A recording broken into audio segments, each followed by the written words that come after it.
Ons wil vir die manspersone wat kan staan, wil ons vra om te staan, dan gaan ons uit 'n gebed saam doen, en dan vra ons dat die Here ook vir ons ryklik sal seën in hierdie môre. Hemelse Vader, baie dankie dat ons vanmôre 'n hele klompie liedere kon sing wat handel oor hierdie groot genade wat U aan ons kom bewys het in U Seun Jesus Christus. Baie dankie vir hierdie wonderlike, kosbare werk van Christus aan die kruis. En dat ons vanmôre kan uitroep deur te sien op die kruis, is daar lewe en heil. Is daar lewe vir jou en vir my. Sien gelowig op hom word gereinig en leef, want verlossing bied Jesus jou vry. Vader, baie dankie vir die Heilige Gees, die Gees van waarheid en die Gees van wysheid en insig wat uitgestort is op Pinksterdag. En dat hierdie wonderlike Gees werk in die kerk en werk in U kinders se harte om te wil sowel as om te werk na U welbehae. Baie dankie Here dat U woord vir ons gegee het en hierdie kosbare woord is die stem wat agter ons praat, wat vir ons sê, wat in ons harte spreek en wat vir ons leer die weg waarop ons moet wandel. U het U woord geïnspireer deur U Gees en die Bybel sê dat die hele skrif is deur God ingegee en is nuttig tot lering en tot weerlegging, tot regwysing, tot onderwysing in die geregtigheid, sodat die mens van God volkome kan wees, vir elke goeie werk volkome toegerus. En so kosbaar om te dink daaraan, Here, dat ons niks meer as die Bybel nodig het nie. Ja, Here, deur die prediking word die woord aan ons verklaar. Ons ondersoek hierdie waarhede en ons harte verlang om meer te leer, sodat ons heiliger voor U kan wandel. Baie dankie vir elkeen wat vanmôre hier is. Dankie vir elkeen se getrouheid om op te kom na U huis. Sal U hulle seën met al die geestelike seëninge in Christus Jesus ons Here. Ook vir hulle wat vanmôre nie hier kan wees nie, vir hulle wat vanmôre inskakel, Here, ons bid dat U vir hulle ook in besonder naby sal wees en dit maklik sal maak om te luister en dat ons sal hoor wat die Gees aan die gemeente wil sê. Dankie dat U die dwaasheid van die prediking gebruik om die wat glo te red. Dankie dat ons as predikers nie kan roem in enigiets wat ons is of wat ons kan doen nie. Want die Bybel sê vir ons baie duidelik toe die apostel Paulus met die gemeente in Korinthe praat, dat Paulus het geplant en Apollos het nat gemaak, maar God het laat groei. Daarom is Paulus en Apollos niks nie, maar God en Christus is alles. En daarom verheug ons Vader in U Seun Jesus Christus, ons offerlam, die hoëpriester wat vir ons vanmôre intree, en ons verheug ons in die kosbare wete dat U Gees in ons harte hierdie begeerte wek na U self. Want Here, ons harte is te donker en te sondig om uit onsself U te soek.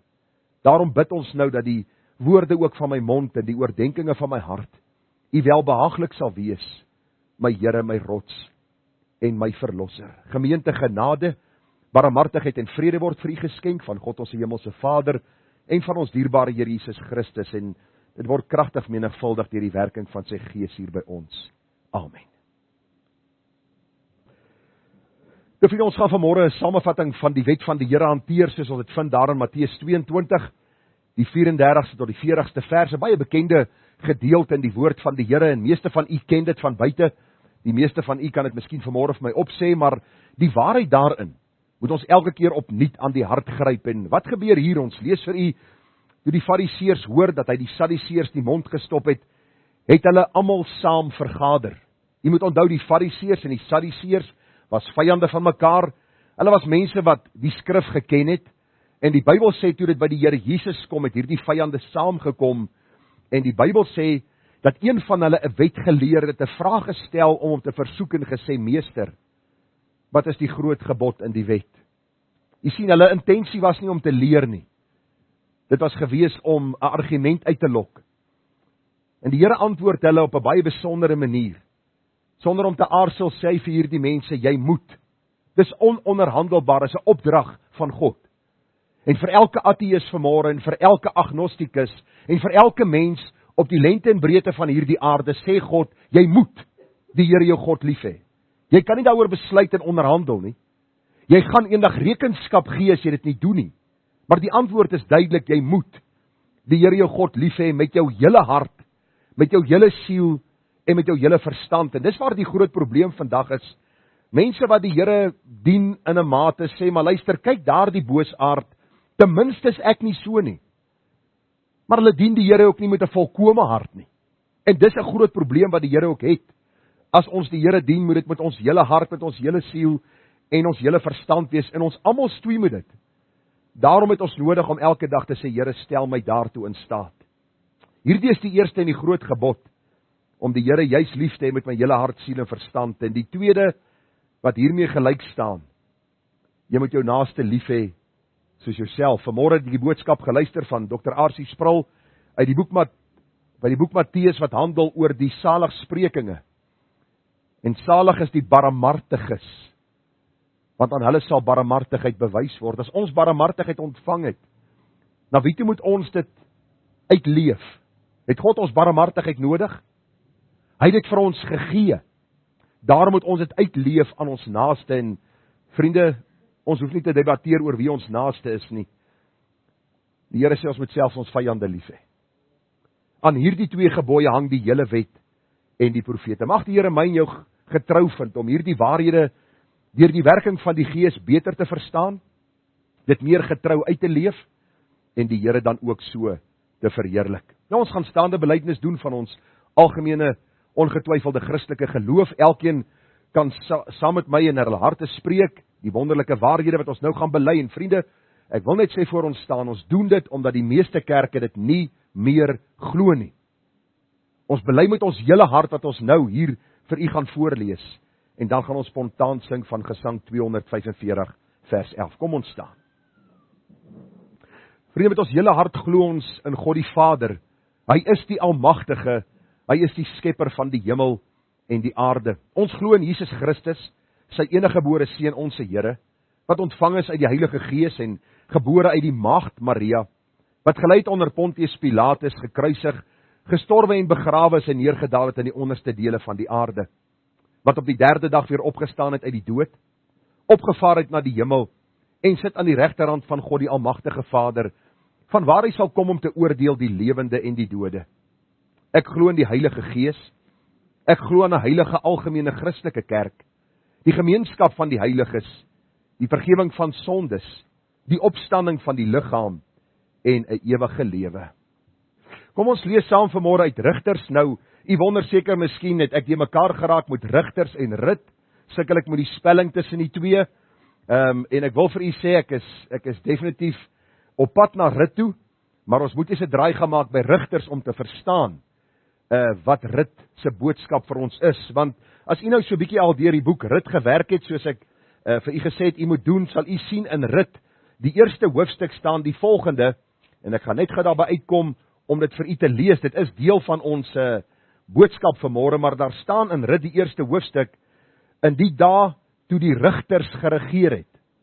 So ons gaan nie die boek Rit verstaan, as ons nie eers die tydsomstandighede verstaan waarin die boek Rit afspeel nie. En ons gaan sien ook dat hierdie 'n wonderlike ligpunt in die donker tyd van die rigtertydperk was, waar die Here ook hierdie kosbare wonder kom doen het, om hierdie vrou, 'n Moabitiese vrou, te red.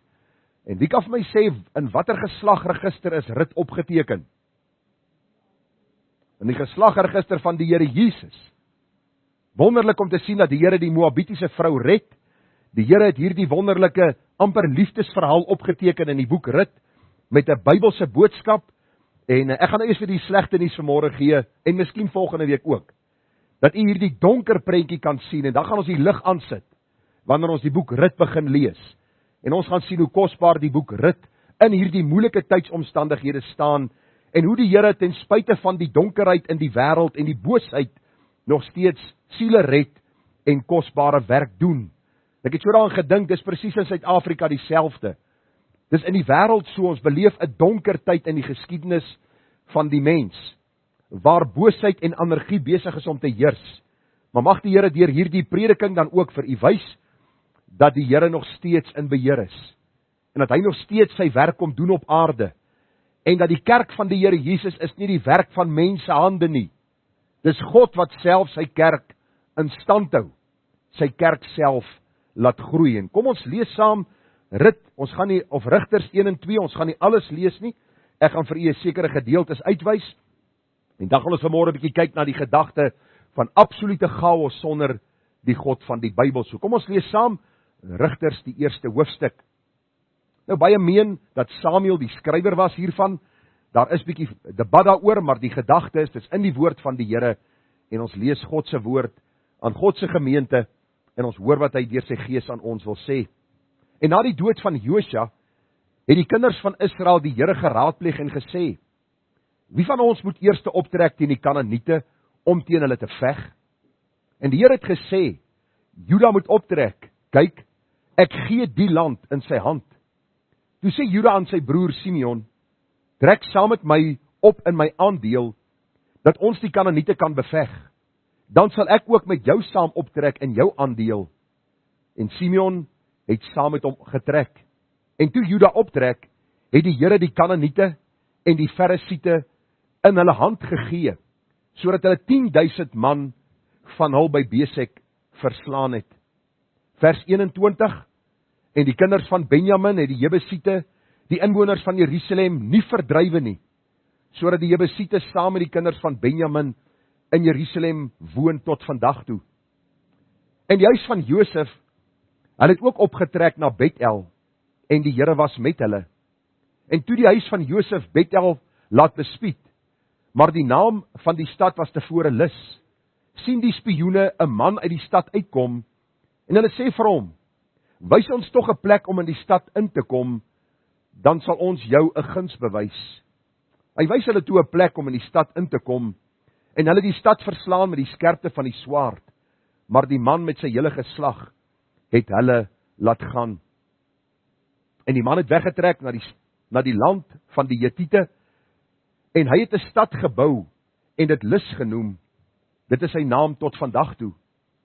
En Manasse het Bet-Sean met sy onderhorige plekke, en Taanach met sy onderhorige plekke, en die inwoners van Dor met sy onderhorige plekke, en die inwoners van Jebleam met sy onderhorige plekke, en die inwoners van Megiddo met sy onderhorige plekke nie verdrywe nie, en die Kanaaniete het verkies om in hierdie land te bly woon. Maar toe hulle sterk word, of Israel sterk word, het hy die Kanaaniete dienspligtig gemaak. Hy het hulle egter nie heeltemal verdrywe nie. En Efraim het die Kanaaniete, die inwoners van Geser, nie verdrywe nie, sodat die Kanaaniete in sy midde in Geser bly woon het. Nou gaan ons 'n paar verse saam lees uit Rigters, die 2de hoofstuk. Ons lees daarvan in vers 1. Toe trek die engel van die Here van Gilgal op na Bochum en sê: ek het julle uit Egipte land laat optrek en julle gebring in die land wat ek julle vaders met 'n eed beloof het, en gesê: ek sal my verbond met julle in ewigheid nie verbreek nie, maar julle mag geen verbond met die inwoners van hierdie land maak nie. Hulle altare moet julle omgooi, maar julle het nie na my stem geluister nie. Wat het julle nou gedoen? So sê ek dan ook: ek sal hulle nie voor julle uit verdrywe nie, sodat hulle vyande vir julle sal wees, en hulle gode 'n stryk vir julle. En terwyl die engel, hoofletter engel, van die Here met hierdie woorde al die kinders van Israel toespreek, het die volk hulle stem verhef en geween, en hulle die plek Bochum genoem, en daar aan die Here geoffer. Daarna het Josua die volk laat gaan, en die kinders van Israel het elkeen na sy erfdeel getrek om die land in besit te neem. En net voor die vraag, waarom word Josua se geskiedenis weer opgeteken in die boek Rigters? Dit is 'n terugblik wat die Here hulle gee na die belofte wat hulle gemaak het in Josua 24, en dat hulle hierdie belofte nie nagekom het nie. So hulle moes sien dat die toestand waarin hulle sit is omdat hulle ontrou was aan dit wat hulle aan die Here beloof het. Vers 7, en die volk het die Here gedien al die dae van Josua, al die dae van die oudstes, wat na Josua nog in die lewe was, en al die groot werke van die Here gesien het, wat hy vir Israel gedoen het. Maar Josua die seun van Nun, die knegt van die Here, het gesterwe 110 jaar oud, en hulle het hom begrawe op die gebied van sy erfdeel in Timnath-Heres, op die gebergte van Efraim, noord van die berg Gaas. En toe ook daar die hele geslag by hulle vaders versamel is. Hier kom 'n probleem. Staan daar 'n ander geslag na hulle op, wat die Here en ook die werk van wat hy vir Israel gedoen het, nie geken het nie. Net ons so ver uit Rigters, en dan een vers uit Rut, die boek waarmee ek eintlik begin het, en waarvoor u opgewonde was, en wat ek u opgewonde oor wil hou. Rut 1 vers 1, en in die dae toe die Rigters geregeer het, was daar hongersnood in die land. Daarom het 'n man uit Bethlehem, Juda, weggetrek om as vreemdeling te vertoef in die veld van Moab. Hy en sy vrou en sy 2 seuns. En ek wil hê jy moet weet dat dit God se woord vir God se mense is en dat hierdie belangrik is dat ons sal sien dat niks per toeval gebeur nie. En ons sal later sien hoe die gebeure in Rigters dan ook van toepassing is op die gebeure in Rut en hoe die Here dan ook wonders kom doen het. Ons teks van oordeenking vanmôre is hierdie Rigters 2 vers 10 en toe ook daar die hele geslag by hulle vaders versamel is, staan daar 'n ander geslag na hulle op wat die Here en ook die werk wat hy vir Israel gedoen het, nie geken het nie. Die tema vanmôre dan, absolute chaos sonder die God van die Bybel. Absolute chaos sonder die God van die Bybel. Nou vriende, as 'n mens die boek Rigters deurlees, nou ons as gesin is met ons huisgodsdienst besig met die boek Rigters, ons het die boek Titus klaargemaak, ons doen 'n Nuwe Testamentiese boek en dan gaan ons oor na Ou Testamentiese boek en dan wissel ons hulle so af. Ons is nou tans besig met die boek Rigters en het ek besef ek kan nie die boek Rut met u deel as ek nie eers so ietsie oor die boek Rigters met u gedeel het nie. Dat die boek Rigters is seker een van die mees skokkendste, ek wil amper sê skrikwekkendste boeke in die Ou Testament en eintlik in die hele Bybel. U sien die boek Rigters kommunikeer aan ons hierdie hartseer verhaal van 'n volk wat in anargie en in absolute hartseer en pyn geleef het, omdat hulle die Here uitgeskuif, weggeskuif en gemeen het, dat hulle 'n lewe kan leef van vreugde, van blydskap, van voorspoed, sonder die God van hemel en aarde wat ons geskaap het, wat hulle geroep het as volk, en wat hulle ook in stand gehou het, en hulle gelei het met sy kragtige hand. Ek het so daaraan gedink, vriende, dat dit die probleem is, nie net van die volk Israel nie, maar ook van ons tyd, is dat mense reken dat ons voorspoed kan geniet, blydskap en vrede, sonder die God wat ons geskaap het.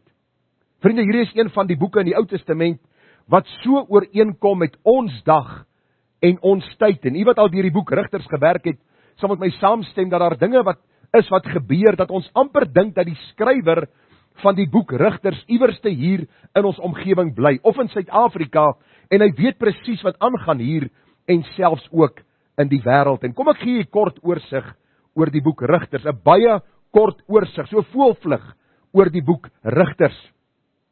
In Rigters 1, vriende, lees ons hoe dat die volk van God, wat sy wonders en tekens gesien het, hom verlaat het vir die afgode in die land wat hy aan hulle gegee het as 'n geskenk. Ons gaan so 'n bietjie verder en ons sien hoe die Here Rigters opwek, en in Rigters 9 lees ons hoe een van die Rigters se seun, Gideon die Rigter, sy seun Abimelech, sy 69 broers doodmaak, laat vermoor, om dan ook die heerskappy te kry in die omgewing waar hy was. Al sy broers, 69 van hulle, maak hy dood. Ons lees in Rigters 14 van 'n man met die naam van Simson, een wat eintlik 'n Nasareer was. En die Bybel sê vir ons, hierdie man kon nie sy hande van vrouens afgehou het nie. Hy was ongehoorsaam aan God se roepstem, en die volk Israel beleef hartseer, en ook aan die ander kant uitkoms, onder hierdie leier, wat dan God nie geëer het nie. In Rigters 19 lees ons van 'n man, wat sy vrou verkrag word. Sy word so verkrag in so 'n mate, dat sy sterwe. En wat doen hierdie man? Hy was nogal 'n leviet gewees. Wat doen hy? Hy kap haar op in 12 stukke, en hy stuur in elke deel van Israel, in die 12 stamme stuur hy 'n deel van haar liggaam. En die Israeliete veg teen mekaar, en duisende sterwe. Dis hulle hartseer oor wat hulle gedoen het. En wat doen hulle in Rigters 21? Hulle steel, hulle ontvoer honderde mense of meisies, en gee hulle aan sekere mense, aan sekere mans as vroue, sodat die geslag van Israel nie moet uitsterwe nie. Dis verseker 'n bandelose tyd, ek weet nie hoe u daaroor voel nie, maar kom ek stel u voor aan Suid-Afrika.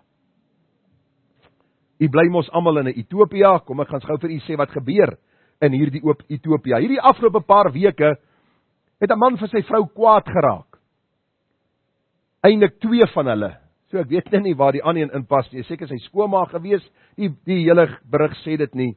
Maar hy gooi petrol op hulle uit. En hy steek albei van hulle aan die brand in hierdie land waarin ek woon. Ek lees hier die week van 'n berig van 'n man, nie ver van ons af nie, sê 30-40 kilos, wat 'n meisie gekry het, haar man is oorlede, sy het 'n goeie erfporsie gekry, hy begin betrokke raak by haar, en wat doen hy? Hy kap haar en haar seun dood met 'n byl, om hierdie erfporsie te verkry. Ek lees van 'n ander man wat sy vrou opgekap het en in die vrieskas gesit het, nie ver van ons af nie, eintlik in die nabye omgewing waar ons bly. Hy sit haar liggaam, haar oorskot in die vrieskas, en die volgende môre gaan hy werk toe asof niks gebeur het nie. En dis waar die polisie hom gearresteer het, by sy werksplek, en ek wil vir u die gedagte kom deurgee hoe ongevoelig en boos hierdie land Suid-Afrika geword het. En u moet nie dink ek praat net van ander kleuriges wat hierdie goed doen nie.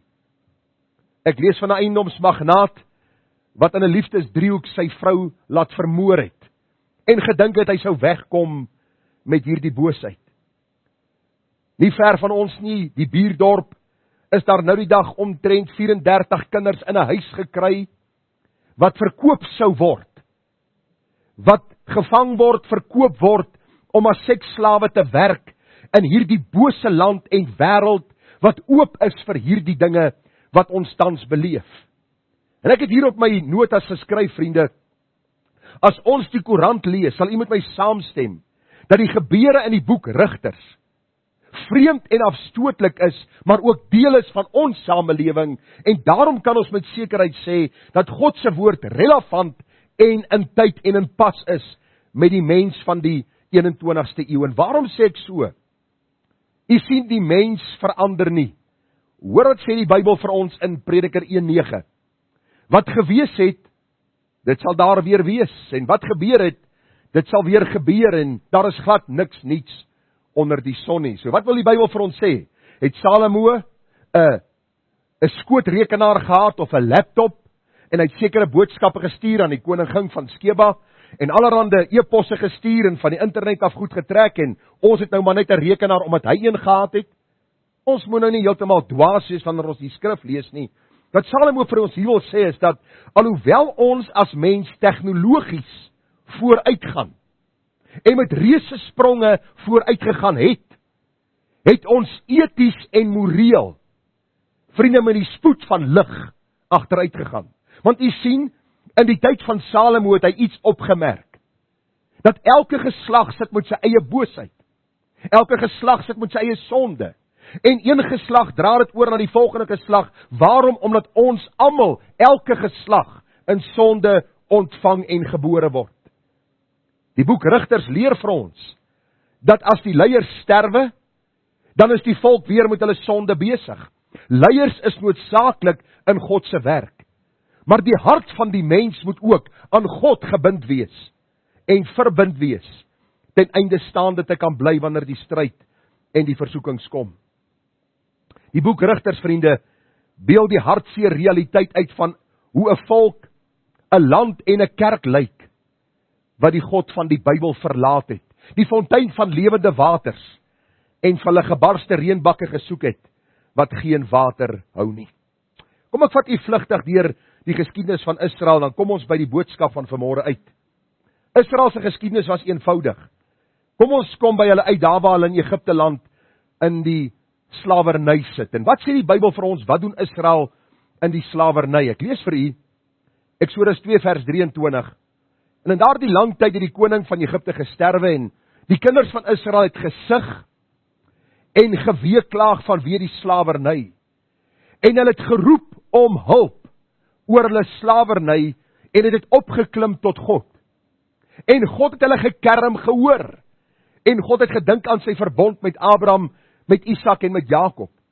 En God het die kinders van Israel aangesien, en God het hulle geken.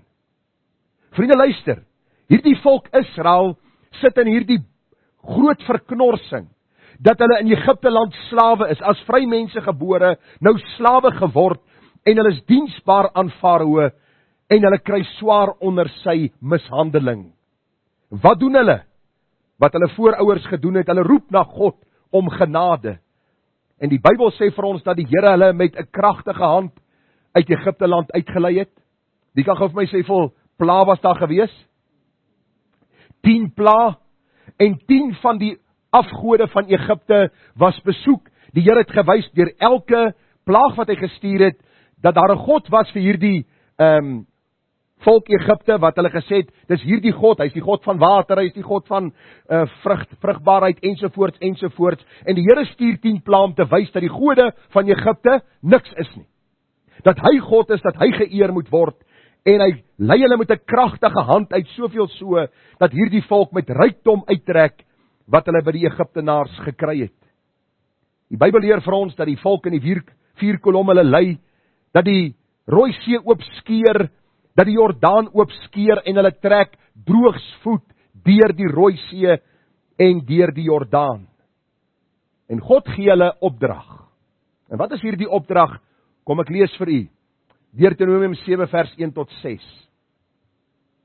As die Here jou God jou inbring in die land waarin jy gaan om dit in besit te neem, en hy baie nasies voor jou uitverjaag, 7 nasies, meer en magtiger as jy, en die Here jou God hulle aan jou oorgee, dat jy hulle verslaan, dan moet jy hulle geheel en al met die banvloek tref.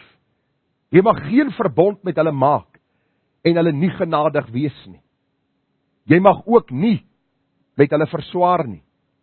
Jy mag jou dogter nie gee aan sy seun, en sy dogter nie neem vir jou seun nie, want hy sal jou met my, of jou seun van my afvallig maak, sodat hulle ander gode dien, en die toorn van die Here teen julle ontvlam, en hy jou gou verdelg.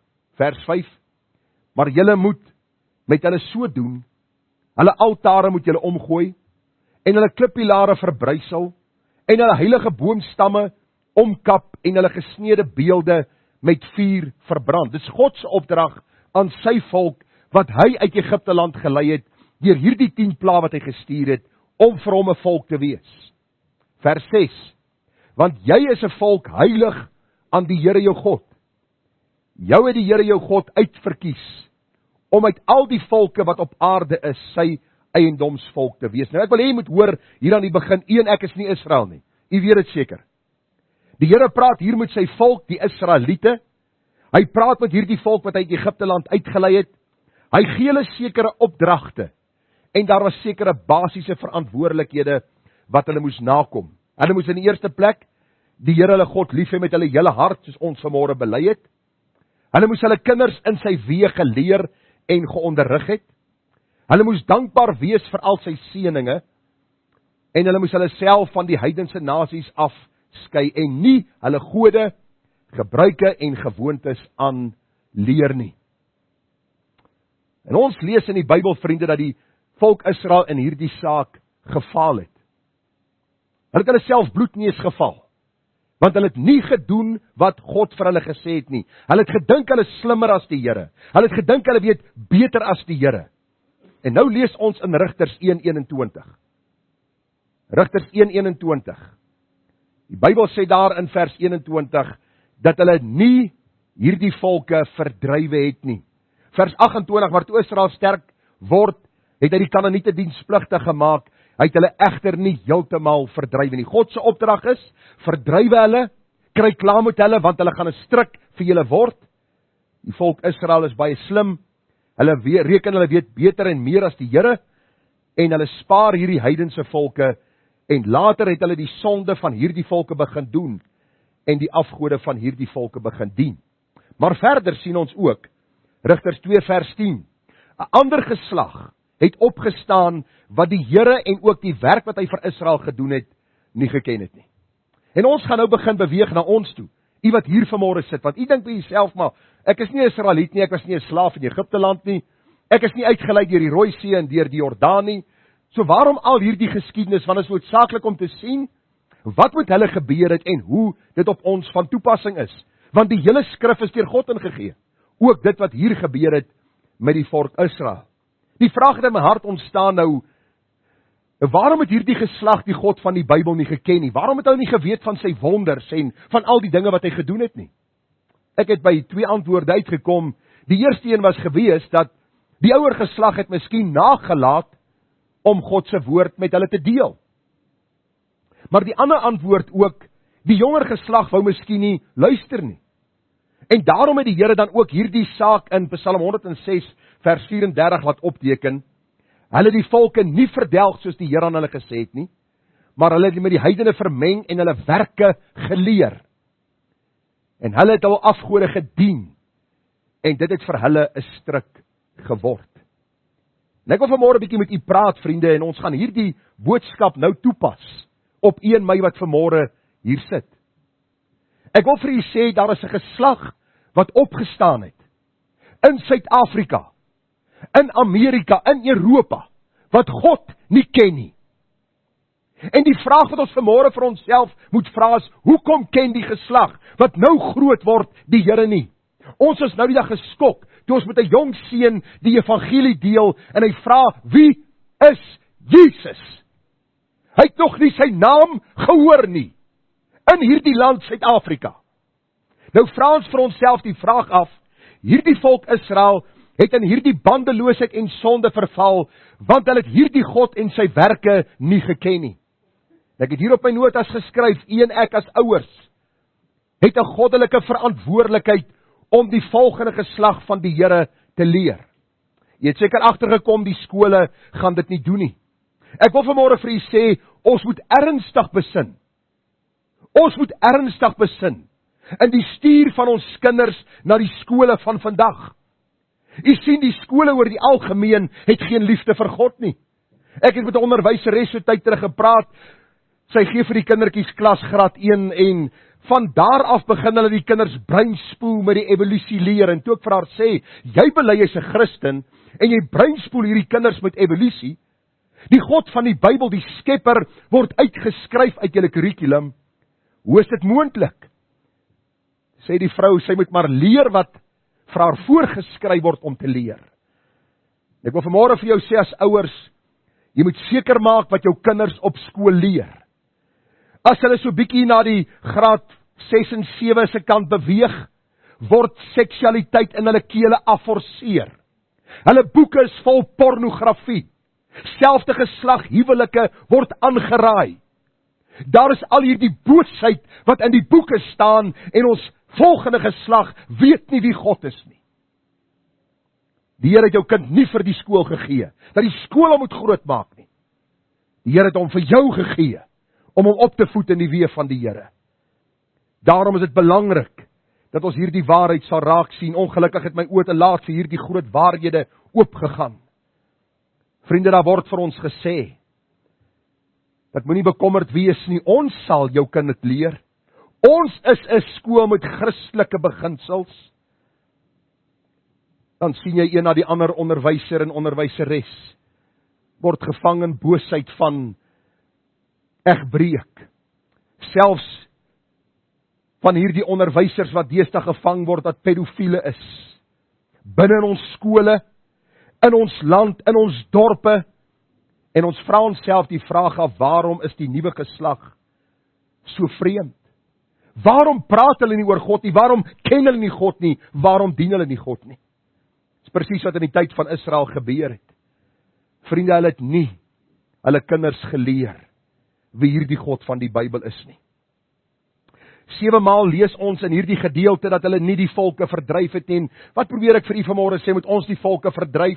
Nee, ons is nie Israel nie. Ons is in Suid-Afrika met al hierdie groepe mense wat hier bly, maar ons het die taak om ons kinders te leer. Daar is 'n God in die hemel. Jy kan nie met voorvader aanbidding en die Here wil dien nie. Jy kan nie die Boeddhis en die Hindu en dan die Moslem aanhang en sê, ons sal saam God dien nie. Dis die probleem gewees, kom ek sê gou vir u, in die tyd van Israel, was daar die Baals. Die Baal God was die God van reën en wind. So asof daai mensgemaakte God enige iets kan doen. Hy kan nie eens asemhaal nie, want hy het nie lewe nie. Dis 'n dooie ding. Maar hy was aanbid deur mense. Vandag, in ons skole, gaan lees die kinders se boeke, doen nie self die guns. Word die afgode in die teksboek geplaas en gesê, luister, dis hoe hierdie groep die Here dien. Jy moet respek hê vir hierdie groep. Jy moet respek hê vir daardie ene. Daar was Moloch, die god van vuur. soveel sodat Israel later koning Manasse kinders verbrand het. God se volk verbrand hulle eie kinders aan gode wat nie oor hulle toornig moet word nie, so asof daar 'n ander God is, behalwe die God van die Bybel. Tammuz was die God van vrugbaarheid, so asof 'n beeld wat 'n mens maak jou vrugbaar kan maak. Bacchus was die gewilde God van Suid-Afrika, die drankgod, wat ook in die tyd van Israel hoogtyd gevier het. Israel het hierdie gode met albei arms omhels, en die hartseer gevolge gedra. En ek wil net ietsie sê vanmôre. Ons sit in 'n land wat 'n baie hartseer geskiedenis het. As u vanmôre geskiedenis wil gaan lees, kry vir jou ordentlike geskiedenisboek en kyk wat het in Suid-Afrika gebeur die afgelope paar 100 jaar. Ons paas en maas het deur baie gegaan. En dit het hulle aangesig na God gerig. En toe God vir ons uitkoms gee, wat doen ons? Toe gaan staan ons stil by die afgode van hierdie land. Die goud, die silwer, die plesier, die sport. En ons verkoop ons siele. En ons beleef die hartseer gevolge van 'n land sonder Christus. 14 rigters word opgewek in die boek Rigters. 14 rigters. Die Bybel sê elke keer as 'n rigter geregeer het, was daar orde, was daar 'n toewyding aan die Here, en as daar die rigter sterf, was daar anargie. Begin by Otniel en het geëindig by Samuel. En hoor gou die hartseer vertelling ten spyte van die 14 rigters. Lees ons in Rigters 17 vers 6. In die dae was daar geen koning in Israel nie. Elkeen het gedoen wat reg is in sy oë. Rigters 21:25. In die dae was daar geen koning nie. Elkeen het gedoen wat reg is in sy eie oë. Daarom maak 'n broer sy 69 broers dood. Daarom toe die man se vrou verkragt word, toe sny hy op en hy stuur haar liggaam die land deur. Daarom ontvoer hulle honderde vroumense en gee hulle aan ander mans sonder dat hierdie vrouens iets daaroor te sê het. Waarom? Want elkeen het gedoen soos hy wil. Dis presies hoe dit in Suid-Afrika gaan. Het u vanmôre kerk toe gery? Elkeen ry soos hy wil. En ek wil vir jou sê, as jy nie op die pad kan gedra nie, kan jy ook nie gedra op 'n ander gebied nie. Dis asof ons doen wat ons wil. As ek 'n nik of 'n gril kry, dan doen ek dit. Ons skei ons vrouens, ons hoereer, ons het pleegbedrog in Suid-Afrika en ons dink God is daarmee tevrede.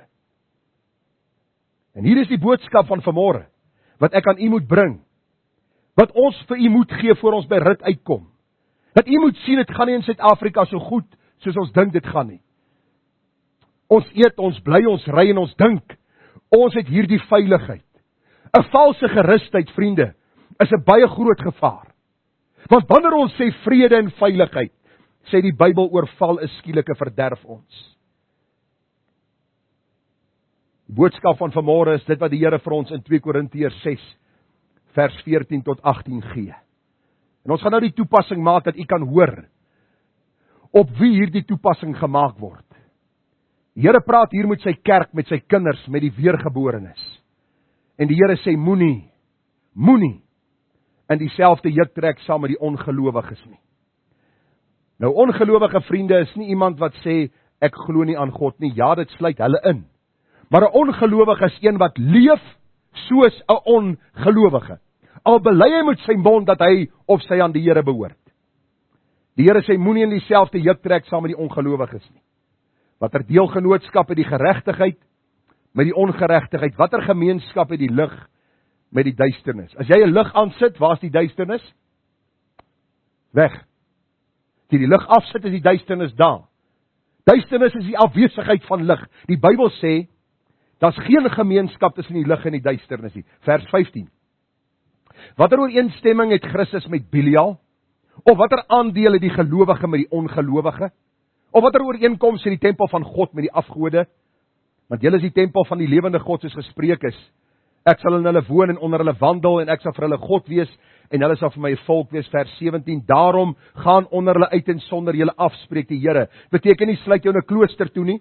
Binne kloosters is daar net sulke boosheid wat aangaan. Die gaan onder hulle uit beteken, dat ons nie met hulle boosheid besig sal wees nie. Raak nie aan wat onrein is nie, ek sal julle aanneem. sal vir julle vader wees, en julle sal vir my seuns en dogters wees, spreek die Here, die Almagtige. Hier kom die toepassing, en ek is nou naby die einde. Weet nie hoe lang die einde gaan wees nie. Maar kom ons kyk.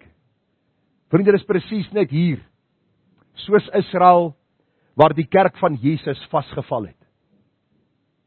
Ons het die kerk probeer aanvaarbaar maak vir die wêreld. Ons het in hierdie proses ons krag, ons getuienis en ons boodskap verloor. Onthou u Rit 1 vers 1? In die tyd van die rigters was daar hongersnood, en wat doen Ebimelech? In plaas van sy aangesig na God te rig, vlug hy na die vyand, na die Moabiete, om vir hom te sorg, so asof God nie vir hom kan sorg nie. Dis presies hoe dit in die kerk gaan. Ons almal is so bang die kerk gaan leegloop, dat ons die grootste boosheid in die kerk laat insypel. Terwille van mense en terwille van die behoud van mense en van fondse, en so het ons boodskap verloor. Ons het, vriende, soos Israel die opdrag verontagsaam van om Christus te verhoog, en dan sal hy mense na hom toe trek, en ons pluk die bittere vrugte van kragteloosheid en sonde binne die kerk en onder haar lede. En kom ek gee vir u gou so 'n paar dinge.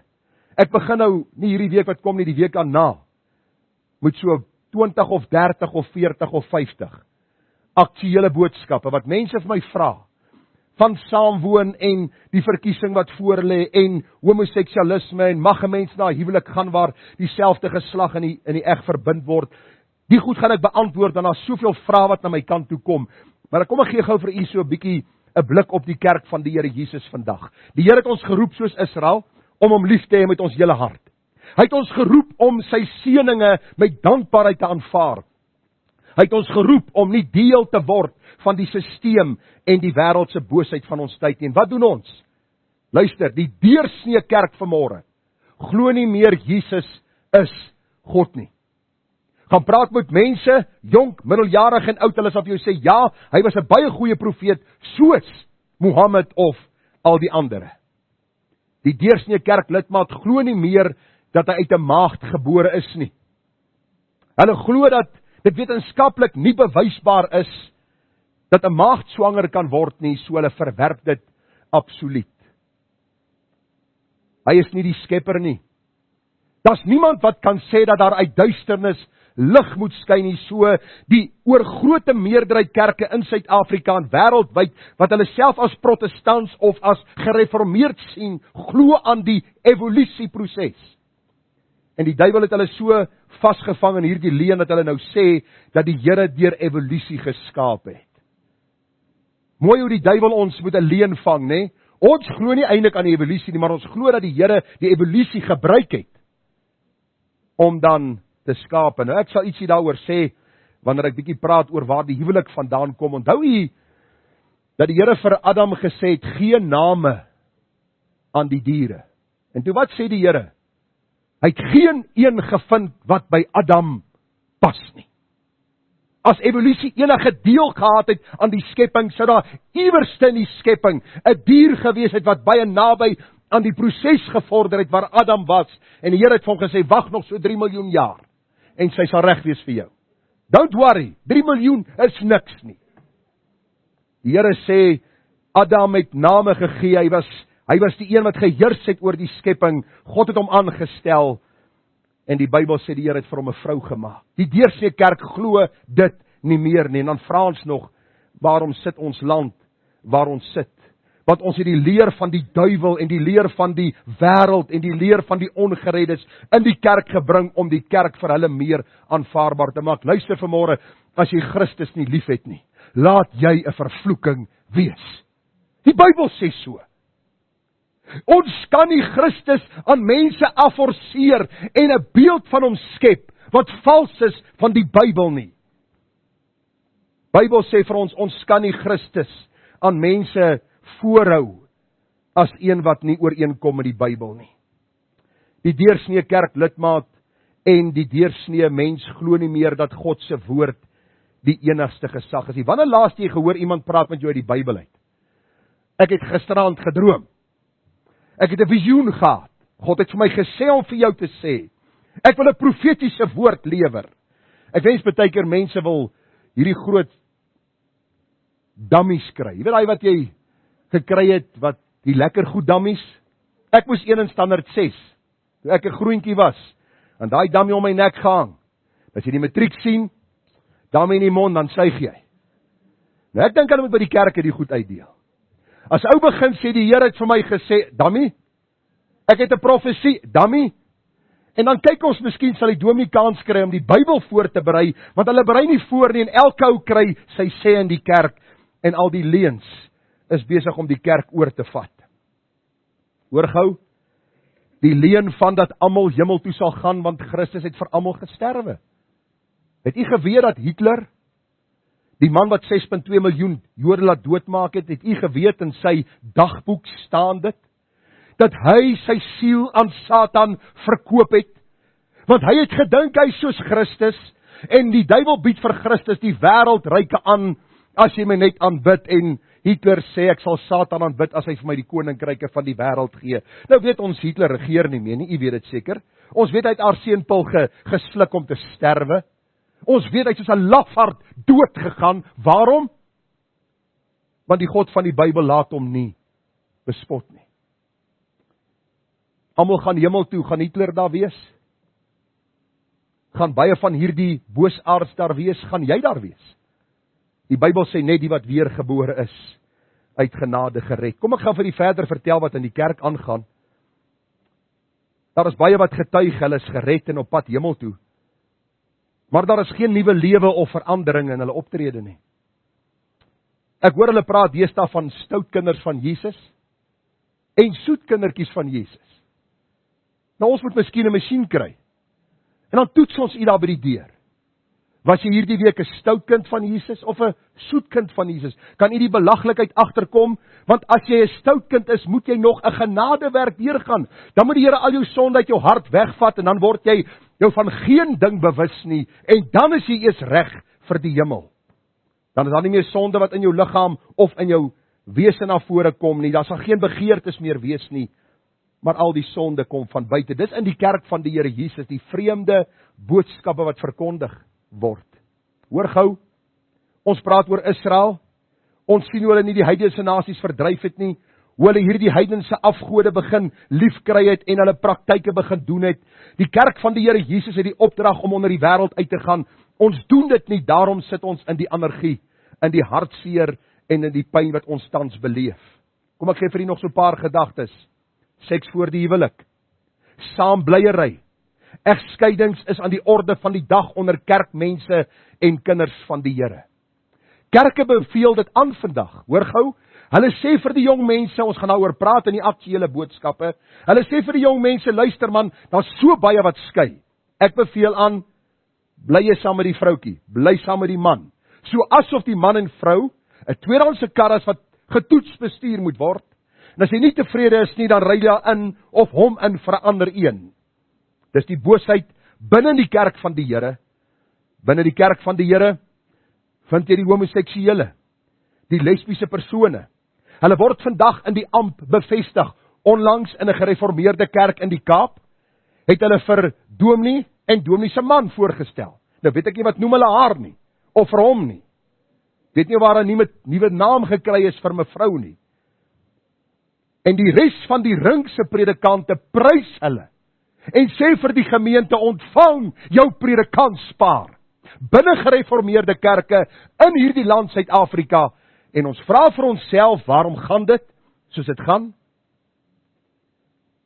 Drankmisbruik, die rook van dagga, dobbel, verslawing aan pille en medikasie is 'n aanvaarbare praktyk in Suid-Afrika. Jy hoor al hoe meer hoe predikante gestuur word vir rehabilitasie. Waar is jou predikant? Nee, hy is in die kliniek. Vir wat? Hy kyk diep in die bottel. Maar hoekom kyk hy in die bottel? Die hele gedagte is net, die Here sê ons moet onberispelik wees. Daar is 'n hoër standaard vir 'n predikant as vir 'n lidmaat. Daarom sê die Bybel ons sal 'n groter oordeel ondergaan. Daarom het ek vir my vrou al 100 maal gesê, ek wil die bediening los. Want ek dink aan die dag wat ek voor God moet staan en ek moet rekenskap van u gee. Moet rekenskap van my prediking gee, van my lewe gee. Dit maak my soms bang. Want jy sien, baie keer doen ons nie wat God vir ons sê nie. Luister gou, volg, ons is amper klaar. Ons kyk dieselfde flieks as wat die wêreld kyk. Ons luister na dieselfde musiek, ons hang dieselfde helde aan as die wêreld. Ons vertel dieselfde grappe. Ons lag oor dieselfde boosheid. En ons meen die Here is tevrede met sy kerk. Gaan onder hulle uit en sonder julle af. Nee, Here, ons gaan hulle nie wen as ons 'n standpunt inneem vir u nie. Ons moet so naby as moontlik aan hulle kom, en sê die Bybel nie dat u ook saam met die hoere en die tollenaars en die dronkaards geëet en gedrink het nie. Ons het die skrif begin gebruik om ons sonde te verdedig. Luister, soos die wêreld vind jy die oorgrote meerderheid in die kerk wat nie meer belang het by die lees van God se woord nie. Die meeste bid nie meer nie. Die meeste sien kerk toe gaan as iets wat ek miskien sal doen as ek daarvoor lus is. Ek getuig nie want ek vrees mense. Ek lewe nie 'n heilige lewe nie, ons almal het voete van klei. Ek staan nie sonde teen nie, want ons lewe in 'n sondige wêreld. Die kerk van die Here het sy krag verloor, soos Israel haar krag verloor het. Waarom? Want ons luister nie meer na die Here nie. Die laaste gedagte hier, liefdeloosheid, kwaadpratery, partyskappe, onmin en twis is dikwels die verwoestende plaag in die kerk van Jesus. En daar is min van die vrug van die Gees. Jy sien, was dit nie vir die Here se ingrypende genade met Israel nie, sou daar nie meer 'n volk Israel vandag gewees het nie, glo my. Was dit nie die Here vir homself 'n oorblyfsel laat oorbly het nie, was Israel uitgewis. Want Israel het haar ontstaansdoel verloor deur haar boosheid en deur haar sonde. Ons as kerk van die Here Jesus moenie daar dieselfde pad stap nie. Die gevaar is so groot. Ek wil vanmôre vir jou sê, as jy nog ongered is en deel van die kerk van die Here Jesus, dan pleit ek by jou dat jy God se roepstem sal hoor en jou sal bekeer. Dat jy sal wegdraai van jou sonde en dat jy sal roep om genade.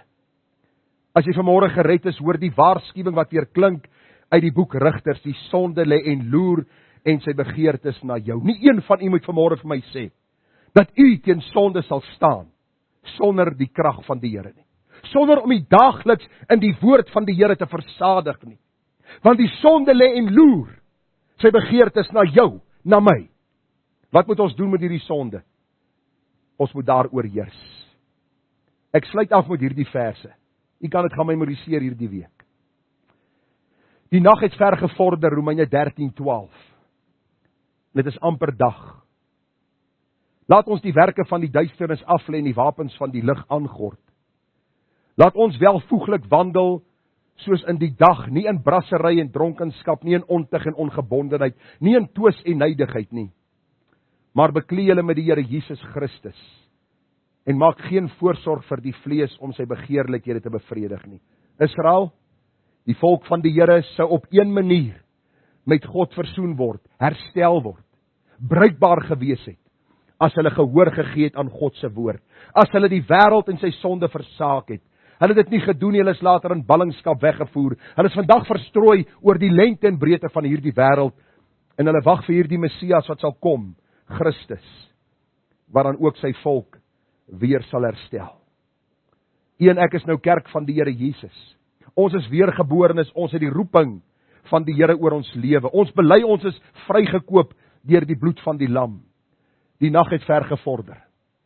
Ons is naby aan die koms van die Here Jesus. U en ek is elke dag nader aan die dag van ons dood. Lê die werke van die duisternis af. Moenie so naby as moontlik aan die wêreld probeer lewe nie. Moenie hande vat met die wêreld nie. Moenie dink jy's sterker as Satan nie. Moenie dink dat die kerk van die Here Jesus nie die kandelaar van hulle verwyder sal hê as hulle met hulle sonde aangaan nie. Die kerk van die Here Jesus is 'n heilige instelling met lede in die kerk van die Here Jesus wat heilig moet lewe. Daarom is die boodskap: beklee jou met die Here Jesus Christus. Dis ons antwoord vanmôre, en ons sal sien as ons by die boek Rut uitkom, hoe hierdie Moabitiese vrou, luister, 'n Moabitiese vrou, nie 'n Israeliese nie, 'n Moabitiese, een wat heidense gode gedien het, dat die Here haar moet gebruik in die boek Rut, om sy eie volk te bestaan, sodat sy volk weer opgeroep kan word tot diensbaarheid aan die Here.